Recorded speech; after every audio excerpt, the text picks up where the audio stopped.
There are uh, certain moments in life that sound just so incredibly simple on paper, but they trigger this almost universal sense of panic. Oh, absolutely. Like you are sitting in a classroom, right? The teacher's going down the row, and suddenly you're expected to do the most basic human task imaginable. Introducing yourself. Exactly. Just introduce yourself, and yet your heart rate spikes, your palms sweat, and for a terrifying second, you uh, you kind of briefly forget your own name. It is the absolute definition of a universal shared panic. I mean, it doesn't really matter if you are a freshman in high school or a graduate student in some, high-level seminar. Right.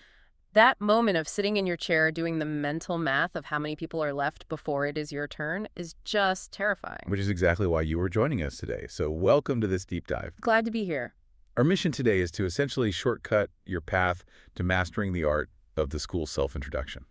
And we are covering a lot of ground today. We really are. We've got this massive stack of source material to go through. We're pulling clinical strategies for social anxiety from Anxiety BC, body language research from the Cues app, and some really fascinating psychological data from Wikipedia. Plus, we have online classroom etiquette from YouTube channels, Chet Chat and English lessons with Kate, and structured speech guides from educational platforms like Uniaco, Leverage-Edu, and KR Amengelum. It's a lot. But we are going to break it down from the physical cues you project to the room to managing the actual biological panic happening inside your head. Because it's really a two-part problem. It's the external techniques, what you show the world, and the internal psychological strategies, how you actually manage your own mind. And let's start with the internal stuff, or rather, what's happening in other people's minds. Yeah. Because looking at the research from Wikipedia, your audience is actually judging you long before you even say your name. They absolutely are. The neuroscience surrounding first impressions is, frankly, staggering. Yeah. Yeah. It takes just 1/10 of a second for people to judge someone. Wait, 1/10 of a second. 1/10 of a second. I mean, this rapid-fire assessment heavily involves two distinct parts of the brain, the dorsomedial prefrontal cortex and the amygdala. Okay, let's unpack that. Because throwing around dorsomedial prefrontal cortex is a lot for a Tuesday. Fair enough. For what I understand, that part of the brain is basically our social surveillance camera. Right? That is a great way to put it, actually. It's the region constantly trying to figure out other people's intentions. And then the amygdala is your baseline emotional alarm system. Exactly. The amygdala is evolutionary ancient. It is just constantly scanning the environment for threats. Looking for danger. Right. And according to a Princeton study we reviewed, a firm first impression is solidified within just 7 seconds of meeting someone. 7 seconds. That is wild. And the stakes here are incredibly high because research from the Harvard Business Review notes that it takes 8 subsequent positive interactions to overcome just one negative first impression. 8. So if you mess up the first 7 seconds, you have to do 8 good things just to get back to neutral. Basically, yes. So if you think about it, the human brain is essentially acting like a highly judgmental bouncer at a nightclub. Oh, I like that analogy. Right. It is deciding who is a threat, who is a friend, who belongs, and who doesn't in mere milliseconds, long before the bouncer even processes the English language you are speaking. The bouncer's looking at your vibe, your stance, your expression, not your resume. Which is terrifying. It is. But, well, before you let the idea of that internal bouncer completely intimidate you, there is a very comforting psychological phenomenon in the data called the liking gap. Okay, I was actually reading about this in the sources, and I have to say I'm a little skeptical. Really? Why? Because I usually walk away from introductions feeling like I was incredibly awkward. I always assume they noticed every time I stumbled over a word. And that is exactly what the liking gap addresses. Oh, really? Yeah. The liking gap is the proven tendency for people to consistently underestimate how much others actually like them after a first encounter. You walk away thinking, oh man, I stumbled over my words, they definitely thought I was weird. But the data shows that the other person generally rated the interaction, and you, much more positively than you did. So our internal critic is significantly harsher than our actual audience. By a landslide. Okay, well that is a huge relief. Yeah. So we are our own worst critics. But if that bouncer in our audience's brain makes its judgments mostly without words, how much does the physical stuff actually matter? Oh, it matters immensely. The data suggests nonverbal cues carry up to 4 times more weight than spoken words. 4 times. Which makes me wonder, how do we hack our own body language to pass that threat assessment? Well, it actually starts before you even walk into the room, and it starts with your own body chemistry. Right, so let's talk about Amy Cuddy's power poses. Yes, a classic. I have to admit, when I was reviewing her clinical notes, I kind of rolled my eyes a bit. A lot of people do, honestly. Like, am I really supposed to stand in the hallway like Superman with my hands on my hips before my economics seminar? Does that actually do anything? Or is it just a, I don't know, a psychological placebo to make me feel brave? It is entirely biological, not just psychological. Seriously. Seriously, when you hold an expansive posture, so shoulders back, chest open, really taking up physical space for just 2 minutes, you initiate a physiological reset. 2 minutes is all it takes. Yep. It increases testosterone, which is a hormone linked to dominance and confidence, and it actively decreases cortisol, your primary stress hormone. Now. So you aren't just faking confidence, you are biologically tricking your endocrine system into genuinely feeling more powerful. Okay, so I do the Superman pose in the bathroom. I'm biologically primed. I walk into the room. One of the terms that came up in the body language research from the Q's app was ventral fronting. Yes, ventral fronting. So essentially, you want to point your torso, your stomach, and chest directly at the person you were speaking to. When I first read it, I thought it sounded incredibly formal. But it makes complete sense from an evolutionary standpoint, doesn't it? What's fascinating here is that you are exposing your most vital organs to the room, which is the ultimate biological signal of trust. Right. You are telling their amygdala, I am not hiding from you, and I am not protecting myself from you. Precisely. It signals absolute engagement, and along those same lines, you also want to keep your hands visible. Because of the evolutionary thing again. Exactly. Evolutionary biology tells us that hidden hands subconsciously trigger distrust. The ancient brain thinks, are they hiding a rock? A weapon? Right. What's in their pockets? Exactly. Visible hands immediately disarm that subconscious alarm. And then there is the smile. But the research is very specific here. We aren't talking about a polite, tight-lipped customer service smile. No, definitely not. The data specifically highlights the Duchenne smile. Ah, yes. The genuine smile. Right. It's the smile that reaches your eyes and creates those little crow's feet wrinkles in the corners. Yeah. But what blew my mind is the mechanism behind it. The feedback loop. Yeah.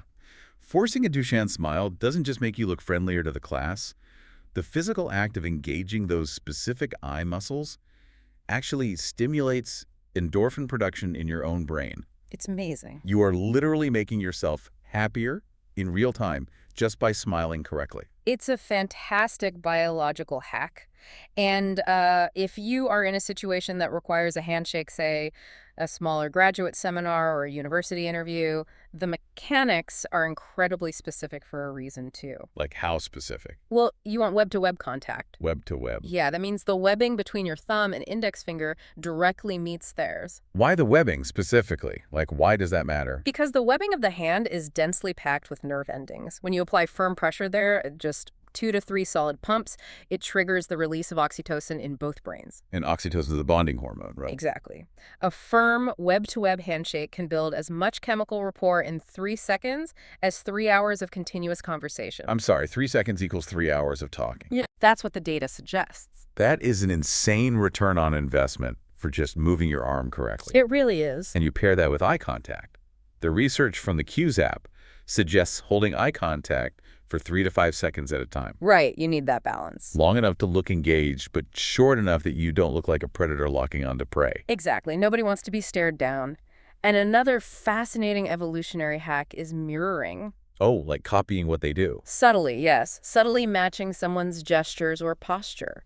When you mirror your professor or the classmate next to you, it builds instant rapport because it signals safety and similarity to their amygdala. So you are silently communicating, I am like you, and therefore I belong in this tribe. Precisely. Okay, so let's pause and look at where we are. My posture is expansive, my hands are visible, I've got the Duchenne smile going, and the bouncer has let me into the club. You passed the test. But I can't just stand there grinning like a mime. The second I open my mouth, doesn't that great first impression get completely overwritten if I mumble something generic? Oh, absolutely. How do you structure an introduction that actually sticks in people's minds? Well, this is where we have to abandon the generic scripts we all default to when we are nervous. And there is a brilliant concept from the Chet Chat Educational Channel that I absolutely loved for this. They call it the purple tree principle. It is such an incredibly effective way to think about memory encoding. It really is. The idea is basically nobody remembers a regular green tree, but everyone remembers a purple tree. Right, because when you introduce yourself, the natural human instinct is to blend in so you don't get judged. Exactly. So you say, oh, I listen to music, or I like reading. That is a standard green tree. Nobody will remember you said it. But if you say, I love listening to BTS, or I just finished reading the entire Harry Potter series again, suddenly you are a purple tree. You've given their brain a concrete image to latch onto. You stand out. Because the hippocampus, which handles memory formation, prioritizes novel and specific data. Music is abstract and boring. BTS is specific and paints a picture. Right. And Leverage Edu takes us a step further by suggesting you spin your passion. I really liked this tip. It's not just about what you do, but how you frame your competence. How do you mean? Well, let's say your hobby is drawing. Instead of just saying, I draw manga, which is fine, you elevate it by saying, I draw manga and I just started selling my sketches online. Oh, I see. Or instead of saying, I play video games, you say, I play competitive esports and I'm currently leading a team. That shifts you from a passive consumer to an active creator. Exactly. It shows initiative and depth. And you could even use visual hooks to help with that memory encoding. Visual hooks are great. Like if you were on camera or standing up, bring a tiny prop, Yeah. a unique keychain, a specific book or a sketch you did, and physically hold it up when you speak. It gives the class something tangible to look at besides your face. Which actually takes some of the intense visual pressure off of you while making you highly memorable. It's a win-win. As for the actual structure of the speech, the educational platforms we reviewed like Uniaco and KR Mangalam offer a very reliable formula to prevent rambling. Because we all ramble when we panic. We do. So first, stand up because it opens your diaphragm, allowing you to project your voice with confidence. Okay. Smile, greet the room, and then use the repetition trick for your name. I always wondered why people did this. So instead of just saying, hi, I'm June, you say, hello, my name is June Thompson. Yes. Hearing the first name twice creates an auditory loop. It makes it infinitely stickier in the listener's memory. That is so clever. Then you seamlessly add your location or where you were from, why you were taking the class, a specific purple tree hobby, and a quirky fun fact. Like having visited 5 national parks. Exactly. Keep it simple but memorable. And how long should this whole production be? Keep it tight. For a regular class introduction, 30 to 45 seconds is the sweet spot. That's super fast. It is. Now, if you are an international student giving context to your background, or you are in a formal university interview, you might stretch it to 2 or 3 minutes. But generally, brevity is your best friend. I do want to push back on one thing, though. Sure. What if I am just a deeply introverted, quiet person? Like if I try to stand up, project my voice, and talk about selling manga online with a massive grin, I'm going to feel completely fake. And people can usually spot a fake. Right. So isn't that counterproductive? That is a crucial point, and it's why the sources emphasize leaning into your actual personality type. Okay. Here's where it gets really interesting, actually. You do not have to fake a hyper-extroverted persona. Right. So if you are an introvert or a thinker, own that. You could say something like, I'm the kind of person who loves quietly overanalyzing movies in the back of the theater. Yes. Authenticity is actually your best hook.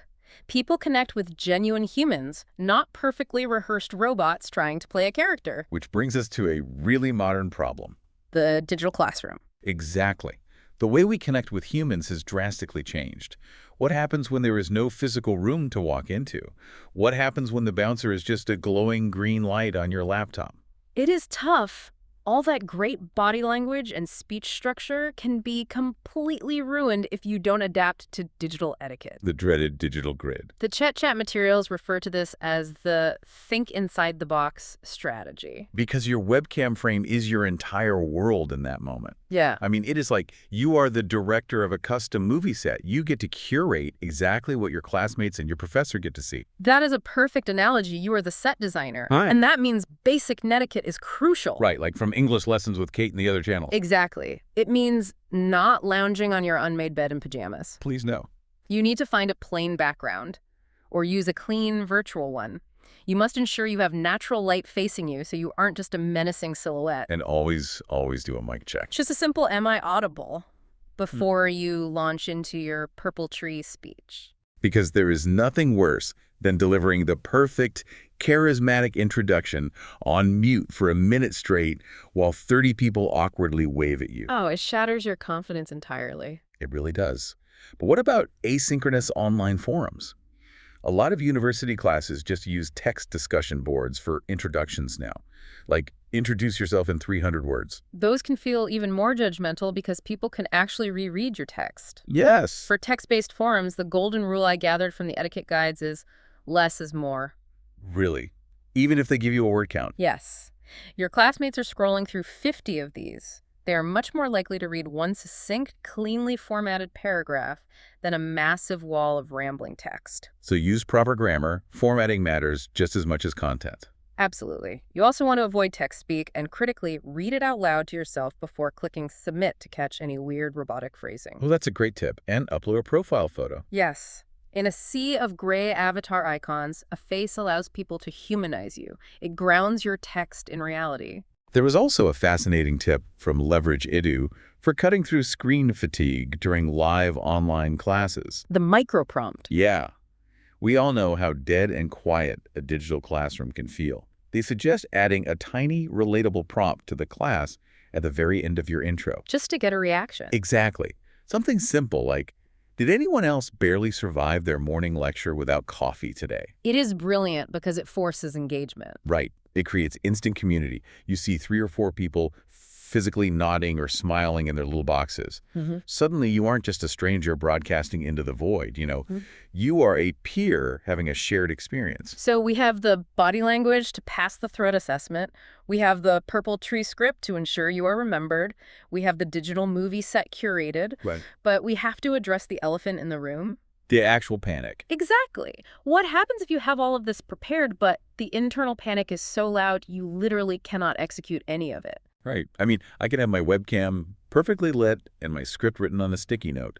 But if I am sweating through my shirt and my chest is tight, none of the tactics matter. They don't. How do we manage the actual psychological barrier of social anxiety? The clinical strategies from Anxiety BC provide a really pragmatic framework for this. The very first step they emphasize is radically reframing how you view the anxiety itself. Reframe it how?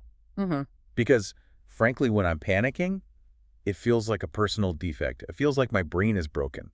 Most people view it as a weakness, but it isn't. Anxiety is entirely normal, and from an evolutionary standpoint, it is adaptive. Adaptive. Yeah, think about what is physically happening. Your heart is beating fast, your breathing is shallow, you feel jittery. Your body is literally pumping blood to your major muscle groups to prepare you to fight a predator or run for your life. Here's the fight or flight response. Exactly. The goal isn't to magically eliminate anxiety that is biologically impossible anyway. So if I can't eliminate it, what am I supposed to do? Just suffer? The goal is to recognize that this feeling is a false alarm.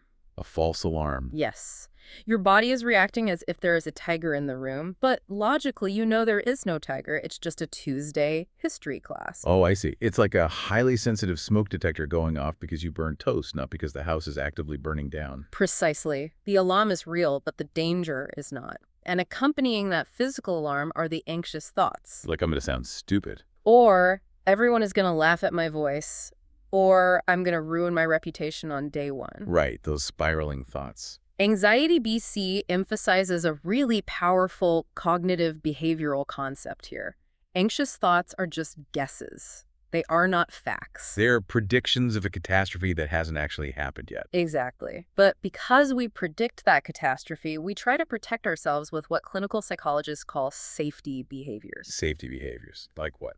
Things like hiding in the back row, wearing extra makeup to hide the fact that you might blush, or deliberately looking down at your notebook so the professor doesn't call on you. Oh, wow. I've done all of those. We all have. And in the short term, avoiding eye contact makes you feel a little safer. But in the long term, those safety behaviors are incredibly toxic. Why toxic? Because they reinforce the idea in your brain that the situation was genuinely dangerous and you only survived because you hid. You never give your brain the chance to learn that speaking up is safe. So to break that cycle, the clinical data suggests building a physical and mental toolbox. Right. First, track your symptoms, date, situation, and the physical feeling. Like Tuesday, speaking on Zoom, my stomach dropped. Taking a step back to observe it scientifically removes some of the emotional terror. Then you use physical tools to downregulate the nervous system. Calm breathing slow, regulated breaths deep into the belly, or progressive muscle relaxation. Where you intentionally tense and release muscle groups from your toes up to your jaw. These tools act as a manual override, basically turning down the volume of the physical panic. And then comes the ultimate test. Oh boy.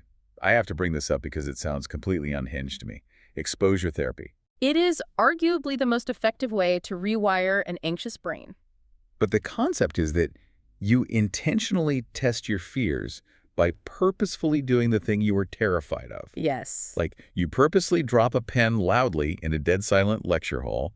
You intentionally spell a word wrong in a low-stakes email to a peer. You purposefully spill a few drops of water on your desk while talking. It works. I'm sorry, but wait. You want me to intentionally draw negative attention to myself? If I am already dealing with severe social anxiety, that sounds like a literal nightmare. Why on earth would I do that? This raises an important question, though. Are you exhausting yourself trying to be perfectly polished and articulate to please everyone? Oh, yeah. But you have to prove to your amygdala that the world doesn't end when you make a mistake. You do these micro-exposures to realize that the social consequences aren't actually dangerous. Okay. You drop the pen, people might look up for a second and then they go back to their notes. You don't spontaneously combust, you don't get kicked out of school. I guess I see the logic, but it still feels incredibly vulnerable. But that vulnerability is exactly the point, because psychological data shows that perfection is actually alienating. When you see someone else drop a pen or stumble over a word in their introduction or look a little nervous, do you hate them? No, not at all. I usually feel a wave of relief because it means I'm not the only one struggling. Exactly. You find them more relatable. Your vulnerability, your slight nervousness is an asset, not a liability. It makes you human. Wow. Okay, let's bring this all together. We have covered a massive amount of ground today. Well, we really have. We started by understanding the split-second biology of the brain's internal bouncer, judging us in milliseconds based on the amygdala's threat assessment. And we learned how to pass that assessment by utilizing expansive posture to alter our cortisol levels, ventral fronting to signal trust, and a genuine Duchenne smile to hack our own endorphins. We tackled the speech itself, avoiding green trees to craft a specific, memorable purple tree introduction, ensuring we repeat our name and offer concrete, passionate details. We adapted that to the webcam movie set, prioritizing lighting, mic checks, and community-building micro-prompts. And finally, we learned to treat the physical symptoms of social anxiety, not as a personal defect, but as an adaptive false alarm. By dropping our toxic safety behaviors and realizing our anxious thoughts are just guesses, we can actually manage the panic. It's a completely different way to approach walking into a room. It really is. I want to leave you with one final thought to mull over, drawn from the Wikipedia research on impression stability. Oh, the halo update effect. Yes. We spent a lot of time today talking about how first impressions are formed in milliseconds and how hard they are to break. But there is a well-documented psychological phenomenon known as the halo update effect. It is a vital caveat to everything we've discussed today. Recent psychology proves that while first impressions are incredibly fast, they are also highly malleable when new, consistent information is presented. Meaning a first impression isn't a life sentence. It is literally just a starting line. Just a starting line. Every single time you raise your hand, every time you post a thoughtful response on a text board, every time you speak up in class, you are effectively reintroducing yourself and updating your own halo in the minds of your peers. You are never, ever permanently stuck with the impression you made on day one. It is an ongoing process. You always have the power to rewrite the narrative. I absolutely love that. Me too. Well, thank you so much for joining us on this deep dive. As you head into your next class, whether you are walking through a physical door or just turning on a webcam light, remember to take a deep breath, channel that specific inner purple tree, and maybe offer a perfectly timed web-to-web handshake. You've got this. Until next time, keep diving deep.